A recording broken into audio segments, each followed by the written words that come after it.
Banks are now dumping boats they took back for less than what's still owed on them, and they're doing it on purpose. The average buyer borrowed just over $54,000 to buy a boat. One of the biggest boat repo companies in the country has moved more than 40,000 taken-back boats since 1988. And boats, with loans over $100,000, are selling for a small piece of what's owed. So why would a bank take that loss on purpose? The answer has almost nothing to do with the person who stopped paying. It has everything to do with what's coming next. If you own a boat right now, that should stop you cold, because the price a bank takes for a boat just like yours becomes the number every future buyer throws back at you when they try to pay you less. And if you're the one shopping, the opposite is true. A window is open right now where you can buy a boat for less than the last owner still owes on it. That window has a shape and it has a timer, and almost everyone is going to miss both. Watch how fast this actually moves. A bank takes back a cruiser that was bought with a loan of more than $100,000. They don't roll it into a showroom and wait for the right buyer. Nearly 80% of the time, that boat goes straight to a company hired to sell it off fast, whose whole job is speed, not price. It gets listed as is, often stripped of its electronics and gear before it was even picked up. Within weeks, it can sell for less than half of what was still owed, and the bank does not flinch. And think about what that company actually does with the boat. They don't clean it up or fix the small stuff. They tow it to a lot, snap a few photos, and post it. Every extra week it sits costs them storage and dock fees, so the price only falls from there. The longer one of these listings stays up, the cheaper it gets, right up until someone with cash makes it disappear. That detail matters more than it sounds, and we'll come back to it when we get to how you actually buy one of these. Now, hold on to one detail, because it's the one almost everyone misses. That rock-bottom sale price is not the bank's real loss, not even close. We're going to get to why, because it's the key that opens up this whole market, and it decides whether you should be a seller or a buyer this year. And before you think this is only a rich person's problem, it isn't. A used Sea Ray 260 Sundancer, a normal family cruiser, now averages around $35,000, with some listed as low as $5,600. Picture buying one of those with a loan near the top of the market and watching its value slide out from under you. That's not the yacht crowd. That's the guy 2 slips down from you at the marina. And that slide is brutal. A brand new boat can lose 15 to 25% of its value the second it leaves the dock, not after a year. The day you take it, a $100,000 boat is worth about $80,000 the first year, closer to $60,000 by year 5, and somewhere near $45,000 by year 10. Pontoons and fishing boats, the ones normal families actually buy, can drop a quarter of their value in the first year or two alone. And the buyers taking that hit aren't rich. 61% of boaters earn $75,000 a year or less. This was never a millionaire's game. It was regular people stretching, because the monthly payment sounded doable. And here's the number they're counting on you to never look up. Late boat loan payments officially sat at about 1.42% in 2025. Sounds tiny. That's exactly the point. That harmless little number is why this is happening so quietly, no headlines, no panic, while the boats pile up out of sight. But do the math, nobody does. 1.42% of the record number of boats bought on loans during the boom is not a tiny slice. It's tens of thousands of boats, far more than the market saw just a few years ago, and they are hitting the market right now. The sell-it-cheap machine doesn't wait for a crash to switch on. It only needs enough bad loans to keep those sellers busy. Today, they are everywhere you look if you know where to look. So start with what's simply true, even though it's only part of the story. Boats are one of the worst things money can buy if you ever plan to sell. A boat that left the lot new at $200,000 is often worth around $130,000 after just 3 years, and that's before a single payment is missed. The rough rule is that you burn about 10% of the price every year just to keep it floating. Storage, insurance, winter prep, bottom paint. So a bank that ends up stuck with one is holding a shrinking pile of money that costs money to keep. Their gut says the same thing. Get rid of it now, for whatever a quick sale can get, before it's worth even less. That's the easy answer, and it's real. It's also not the reason there's a rush hitting right now instead of the slow trickle of repos there has always been. Something changed. To see what changed, follow the money that built this in the first place. The same cheap loans that put a record number of Americans on the water are the exact thing pulling them under today. Go back to 2020 and 2021. Rates were near zero. People were stuck at home, sitting on savings with nowhere to spend it, and the boat became the pandemic dream. Dealers couldn't keep them in stock. Buyers stretched into 15 and 20-year loans with almost nothing down because the monthly payment looked easy and everyone figured a boat would always be worth something. In 2021, that felt smart. It wasn't, and this was not a small crowd. In 2020, Americans bought nearly 320,000 new powerboats, the most in 13 years. They did it again the next year, another 300,000. More than 400,000 of those buyers had never owned a boat in their lives. First-timers, walking onto a lot, handed easy money, buying the biggest toy they'd ever owned at the exact top of the market. And it wasn't just cruisers. Wake boats, the ones built for surfing behind, were the hottest toy of the boom, up 22% in a single year to more than 13,000 sold in 2020 alone. These things sticker well over $100,000, get thrashed every summer weekend, and lose value fast. A lot of those exact boats are the ones coming back now. Picture the average buyer. In 2021, they borrow right around that $54,000 average over 20 years, with almost nothing down. The payment feels small. 4 years later, the boat has lost close to a third of its value the way boats always do. So it's worth well under $40,000, while they've barely paid down what they borrowed on a 20-year loan. They're upside down by thousands, and they had been the whole time. Nothing in their life fell apart. The loan just quietly flipped on them while they used the boat a handful of weekends a year. And this is the part that makes it so cruel. On a 20-year loan, those first years are almost all interest. So while the boat is shedding a third of its value, the buyer is barely touching what they actually borrowed. The loan and the boat are pulling apart fast in opposite directions.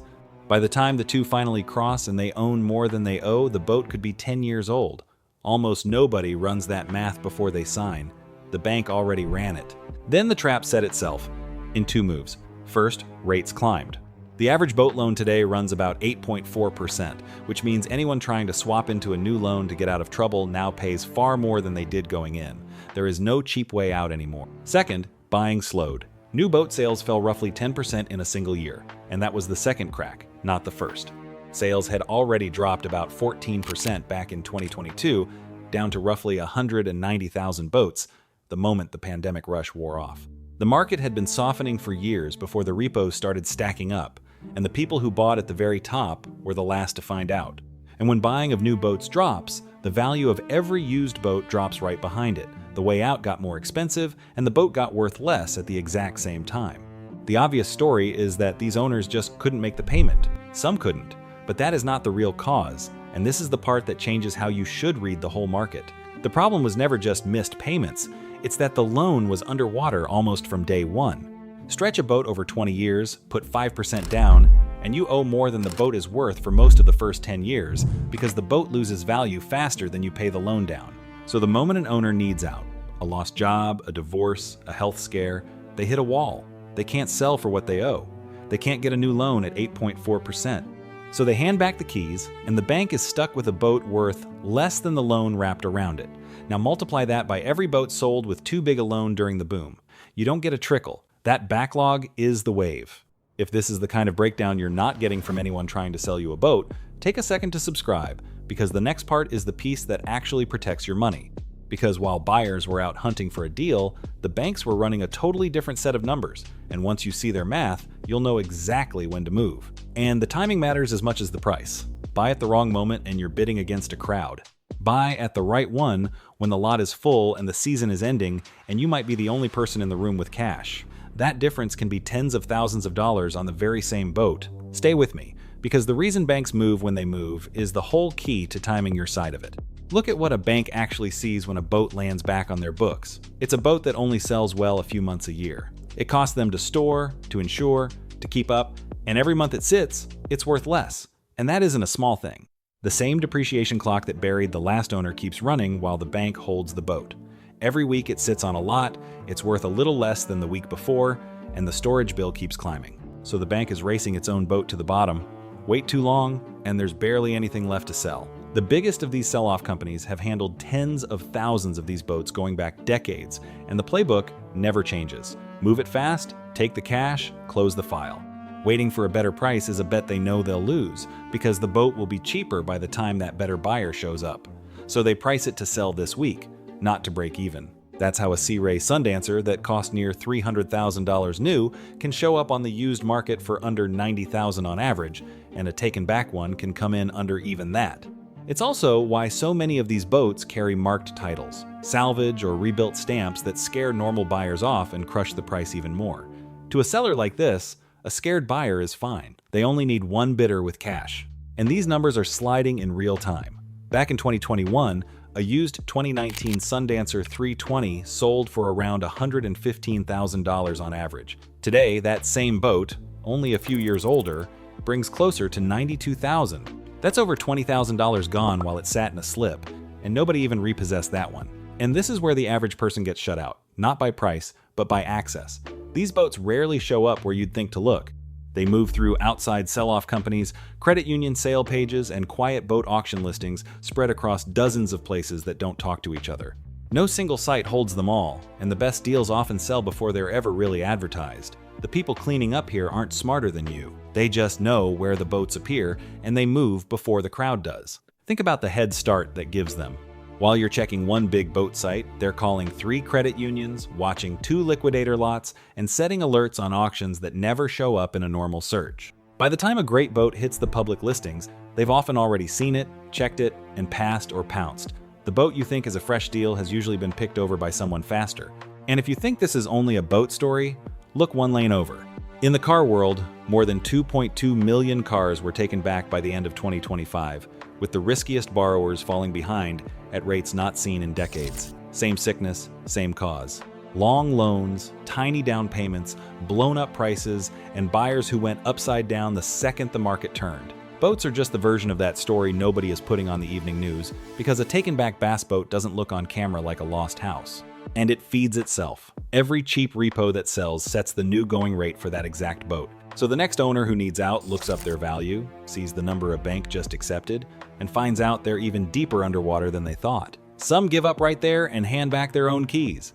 One repo makes the next one more likely. That's how a handful of them turns into a market-wide slide, one lowball sale at a time. And the only people who profit while the prices fall are the banks and the sellers moving the boats.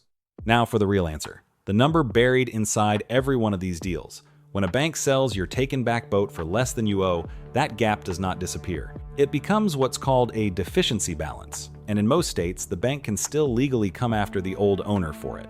So the bank isn't taking the loss the way it looks like they are. Follow the steps. They sell the boat cheap to a quick sale company and get fast cash in the door. Then they turn around and chase the person who lost it for the difference, plus the cost of taking it back, plus storage, plus lawyer fees. The rock bottom price on the listing isn't their loss at all.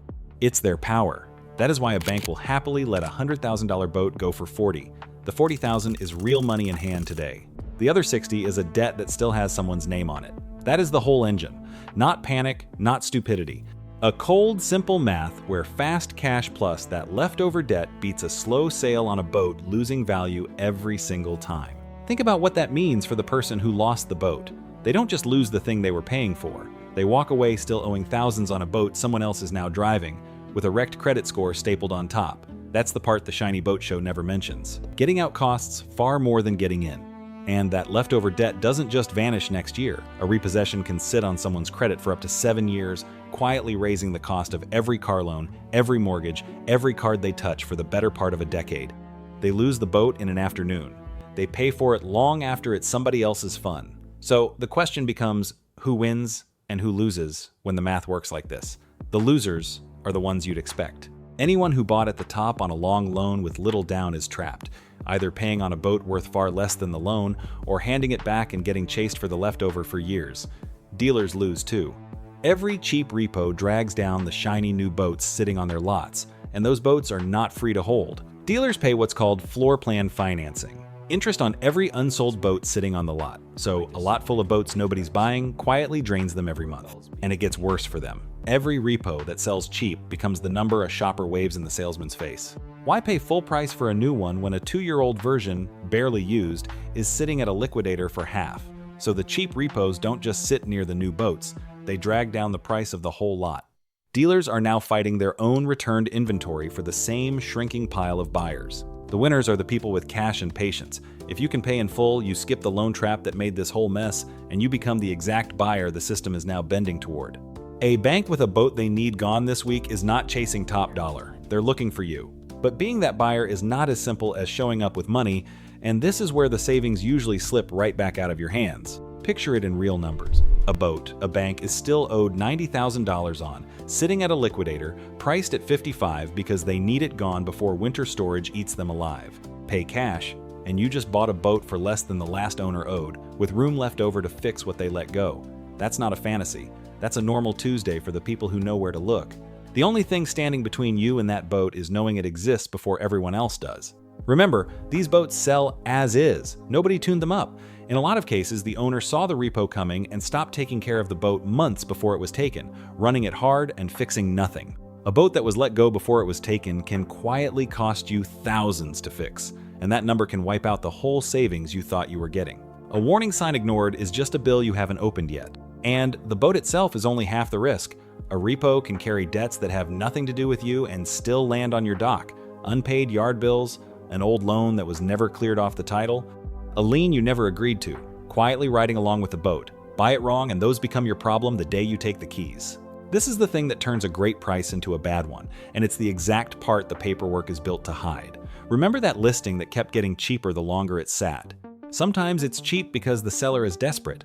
Sometimes it's cheap because something is wrong. Telling those two apart is the whole game. So here's the move, and you can start on it this week. Before you bid on a single repo, plan for a professional boat inspection, usually somewhere between $15 and $25 a foot, and treat it as a must. Pull the boat's title history and run a lien search before you even fall in love with it, so a debt you never signed for can't follow the boat home to you. Then set aside at least 10% of the price for first-year repairs on a boat that was probably run into the ground. Those two numbers give you your real full price, not the dream number on the listing. Then make your offer, and make it low, with a hard 72-hour deadline for the bank to accept. That deadline is the whole trick, because it matches how these quick sellers think. They are built to move boats and close files, so a clean cash offer with a short clock is exactly what they're set up to say yes to, and a low number they have to answer today pushes them far more than a high number they're allowed to sit on. You bring the inspection and the deadline, and for once you set the price instead of chasing it. If you want the exact inspection checklist, the offer scripts word for word, and the leftover debt questions to ask before you ever wire $1, all of it is in the Complete Boat Buying Guide, $27, at fleetwatchmanual.com. It's the difference between buying a bargain and buying someone else's problem. So the same rock-bottom price does two things at once. It traps the seller and rewards the buyer at the very same moment, and no one tells you both are true. And right now, the fees marinas charge just to keep a boat in a slip are bending that math even further in a way almost nobody sees coming. That story is on your screen now.